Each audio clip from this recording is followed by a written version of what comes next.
சவுலினுடைய அரசாட்சி தேவனுக்கு பிடிக்கவில்லை. சவுல் தேவன் விருப்பப்பட்டபடி வாழவில்லை. சவுலுடைய வாழ்க்கையின் விதம் தேவனுக்கு கொஞ்சம் கூட அங்கீகாரமானதாக இருக்கவில்லை. அன்பு சகோதர சகோதரிகளே, தேவன் நம்மை கவனித்துக் கொண்டே இருக்கிறார். தேவன் நம்மை பரிசீலித்துக் கொண்டே இருக்கிறார். தேவன் நம்மை பரீட்சித்துக் கொண்டும் இருக்கின்றார் என்ற நம்பிக்கை உங்கள் எத்தனை பேருக்கு இருக்கு? கொஞ்சம் கையவர் தெரியுங்களா? தேவன் நம்மை பார்க்கிறார், பரிசீலிக்கிறார், பரீட்சித்துக் கொண்டிருக்கிறார் என்று நம்புகிறவர்கள். எஸ். இப்ப கேள்வி, அவர் எப்பொழுது பரிசீலிக்கிறார்? எப்பொழுது பரீட்சிக்கிறார்? எப்பொழுது பரிசோதிக்கிறார்? மாசத்துக்கு ஒரு தடவையா? 2 மாசத்துக்கு ஒரு தடவையா? 1 இயருக்கு ஒரு தடவையா? இல்லை 2 வருஷத்துக்கு ஒரு தடவையா? நீங்களே யோசிச்சு பாருங்க. ஒவ்வொரு க்ஷணமும் அவர் நம்மை பரிசீலித்து, அதோடு கூட பரிசோதித்து, அதோடு கூட பரீட்சித்து கொண்டும் இருக்கின்றார். அவருடைய கண்களுக்கு மறைவானது இந்த உலகத்தில் எதுவுமே இல்லை என்பதை புரிஞ்சுக்கணும். எனவே சவுலனுடைய ஆளுகையை தேவன் பரிசீலித்த போது அது அவருக்கு பிடிக்கவில்லை.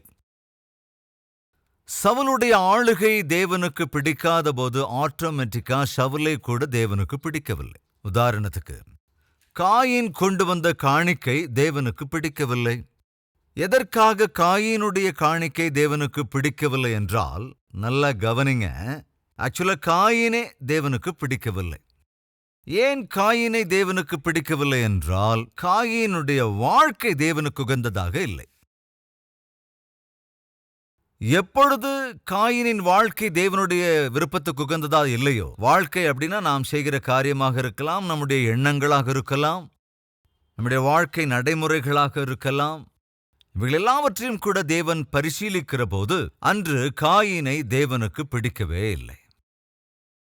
சவுல் ஆளுகை செய்கிற விதமாக இருக்கலாம், அவனுடைய வாய் வார்த்தைகளாக இருக்கலாம், சவுலுடைய நடத்தையாக இருக்கலாம், சவுலனுடைய நடையுடை பாவனைகளாக இருக்கலாம், அவனை சுற்றி இருக்கிறவர்களோடு அவன் நடந்து கொள்ளுகிற விதமாகவும் இருக்கலாம், அல்லது அவனுடைய குணமாகவும் இருக்கலாம். இவைகள் எல்லாவற்றையும் தேவன் பரிசீலித்த போது சவுலுடைய ஜீவியம் தேவனுக்கு பிடிக்கவில்லை. எப்பொழுது சவுலின் வாழ்க்கை தேவனுக்கு உகந்ததாக இருக்கவில்லையோ, ஜனங்களுக்கு தேவையான ஆளுகையை தருவதற்கு, தம்முடைய திட்டத்தை தொடர்வதற்கு இமீடியட்டாக தேவன் என்ன செய்கிறார் என்றால், மற்றொரு நபரை, அவருடைய சித்தத்தின்படி நடக்கிற ஒரு நபரை தேவன் தேர்ந்தெடுக்கிறார். அப்படி தேவனுடைய சித்தத்தின்படி நடக்கிறவனாக தேவனுடைய பார்வைக்கு காணப்பட்டவன் தாவீது. எனவே சாமுவேலிடத்தில் தேவன் சொன்னார், சவுலை ராஜாவாக ஏற்படுத்தினதற்காக நான் விசனப்படுகிறேன், கவலைப்படுகிறேன். என் இருதயத்திற்கு ஏற்ற, என்னுடைய சித்தத்திற்கு ஏற்ற ஒருவனை நான் கண்டுபிடித்திருக்கிறேன். எவ்வளவு நல்ல வார்த்தை! தேவனுடைய சித்தத்துக்கேற்றவர்களாக நாம் வாழும்போது, அதை தேவன் பார்க்கும்போது எவ்வளவு நல்லா இருக்கும். உன்னை பார்க்கிற போதோ, அல்லது என்னை பார்க்கிற போதோ, அல்லது நம்மை பார்க்கிற போதோ, தேவன், இவன் என்னுடைய சித்தத்திற்கேற்றவனாய் இருக்கிறான், இவள் என்னுடைய சித்தத்திற்கேற்றவளாக இருக்கிறாள், என்னை மிகவும் சந்தோஷப்படுத்துகிற என் பிள்ளைகளாயிருக்கிறார்கள், எனக்கு பிரியமுள்ள பிள்ளைகளாக வாழ்கிறார்கள், நான் எப்பொழுது பார்த்தாலும் சரி, நான் விரும்புகிற வேலையையே செய்கிறார்கள், என்னுடைய இஷ்டத்தின்படி வாழ்கிறார்கள். எப்பொழுது பரிசீலித்தாலும், எப்பொழுது பரிசோதித்தாலும், எப்பொழுது பார்த்தாலும், இவன் எனக்கு அங்கீகாரமான வாழ்க்கை வாழ்கிறான், இந்த மகள் எனக்கு அங்கீகாரமான வாழ்க்கை வாழ்கிறாள் என்று தேவன் என்னை குறித்து, நம்மை குறித்து சொல்ல முடிந்தால் அது எவ்வளவு நல்லா இருக்கும். தாவீத காலையில பார்த்தாலும், தாவீத மத்தியானத்துல பார்த்தாலும், தாவீத சாயங்காலத்துல பார்த்தாலும், அதே தாவீத ராத்திரி வேளையில பார்த்தாலும், இன்னும் நடுராத்திரியில பார்த்தாலும் கூட தேவனுக்கு உகந்த வாழ்க்கையை வாழ்ந்தான். நம்மள சில பேர் மத்தியானம் பார்க்கும்போது தேவனுக்கு உகந்த வாழ்க்கை வாழ்வாங்க, ஆனா ஞாயிற்றுக்கிழமை வந்தா நம்மள மாதிரி பக்திமான்கள் வேற ஒருவரும் இருக்கவே முடியாது.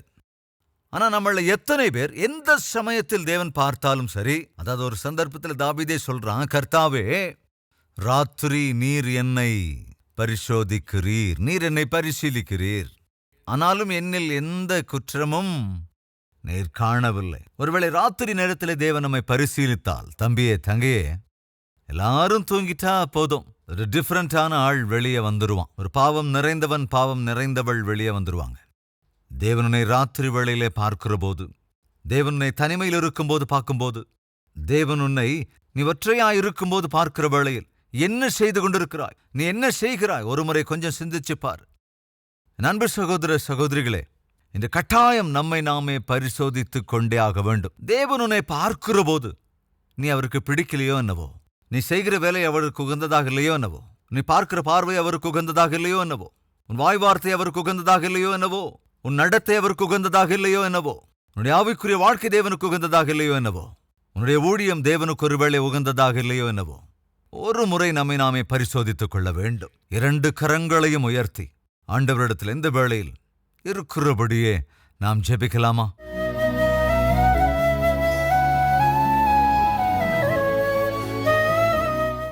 மகா பரிசுத்தமும் அன்பும் ஜீவனும் நிறைந்த எங்கள் பிதாவே, எங்கள் ஆவிக்குரிய பிரயாணத்தில் ஒருபுறம் சாத்தான் கொண்டு வந்து கொண்டே இருக்கிற ஆபத்துக்கள், அபாயங்கள் எங்களை தவிக்க துடிக்க செய்து கொண்டிருக்கிற போது, மறுபுறத்திலே அதே சமயத்தில் எங்கள் ஆவிக்குரிய வாழ்க்கையை பக்குவப்படுத்துவதற்கு, எங்கள் ஆவிக்குரிய வாழ்க்கையை ஸ்திரப்படுத்துவதற்கு, எங்களை ஆண்டவரே உம்முடைய ஆவிக்குரியவர்களாய் பரிபூரணத்திற்குள் வழிநடத்துவதற்கு, அவைகளையே எங்களுக்கு பயிற்சி தருகிற விதமாய் மாற்றுகிற தேவன் நீர் அல்லவோ? தாவீதுக்கு அன்று ஆண்டவர் அற்புதமாய் 17 ஆண்டுகள் பயிற்சியை நீர் கொடுத்தீர். அதன் விளைவாக 40 வருடங்கள் இஸ்ரவேல் ஜனங்களுக்கும் யூத ஜனங்களுக்கும் ஐயா ராஜாவாக அற்புதமாக அரசாட்சி செய்கிற கிருபையை அருளியிருந்தீர். இந்நாட்களிலும் எங்கள் வாழ்க்கையில் நீர் கொடுக்கிற பயிற்சிகளை வீணடிக்காமல் எங்களுக்கு கிருபை அருளுங்க. எந்த கஷ்டம் வந்தாலும் உம்முடைய சன்னதியில தாவீதைப் போல ஜெபித்து விண்ணப்பம் பண்ணி தைரியமா எல்லா சூழ்நிலைகளையும் எதிர்கொள்ளுகிற கிருபை அருள வேண்டும் என்றும், இறுதி மூச்சு வரைக்கும் ஆண்டவரே நாங்கள் உம்மையே சேவிக்கிற பாக்கியத்தை எங்களுக்கு அருள வேண்டும் என்றும் இயேசு கிறிஸ்துவின் நாமத்தில் வேண்டிக் கொள்கிறோம் பிதாவே. ஆமென்.